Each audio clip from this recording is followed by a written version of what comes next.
Generasi yang berjaya ialah generasi yang berilmu dan berakhlak mulia.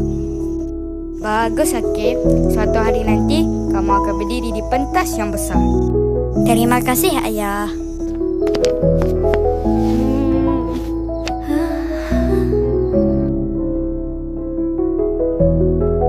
Saya mahu berjumpa dengan Cikgu Zulaika. Baiklah. Saya mahu mengambil Hakim. Ayahnya sudah tiada. Baik Puan, salam takziah.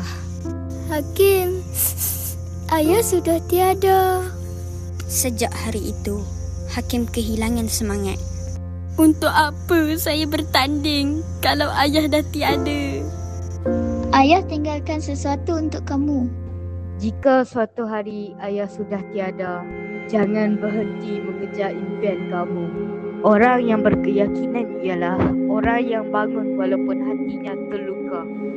Seterusnya, Hakim bin Ahmad.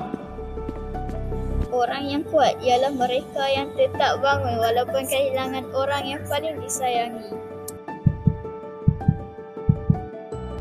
Johan pidato diberikan kepada Hakim.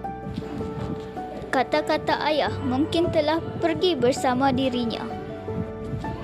Namun semangatnya akan terus hidup dalam diri Hakim.